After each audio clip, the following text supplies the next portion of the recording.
నాకు డబ్బులు ఇచ్చినట్టే ఉంటుంది. సార్ మూర్తి గారు నన్ను ఈ సినిమాలో ఈషా తంతది, మీరు ఎంజాయ్ చేస్తారు పక్క. అది కాకుండా మేజర్గా ఏంటి అంటే ఒక్కసారి అంటే కొట్టండి సీన్ రీక్రియేషన్.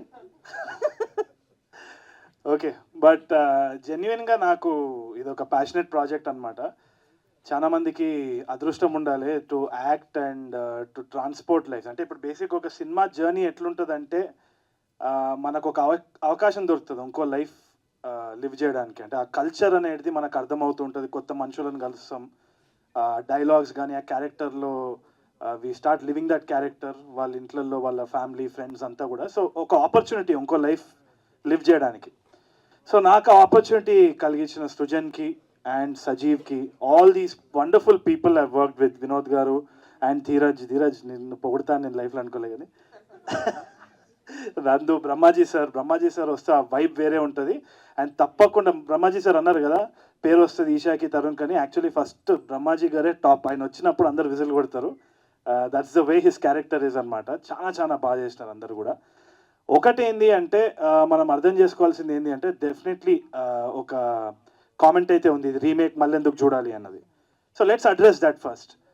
రీమేక్ అన్నది అది ఆ టాపిక్ నేను మళ్ళీ వస్తా కానీ, ఇప్పుడు గోదారి యాస అన్నది అండ్ ఇంకోటి ఆ కల్చర్ ఏదైతే ఉందో రాజమండ్రిలో పోయి when we shot mid summer, ఆ ఫుడ్ కానీ అక్కడ ఉన్న జనాలు కానీ అక్కడ ఉన్న వాతావరణం వాళ్ళు మాట్లాడే తీరు ఏదైతే ఉన్నదో దాన్ని యాజ్ ఇట్ ఈస్ ఒక సినిమాటిక్ ఎక్స్పీరియన్స్ ఇవ్వడం అంటే ఇది ఈ సినిమానే రీసెంట్ టైమ్స్లో, నేను గ్యారంటీ చెప్తున్నాను.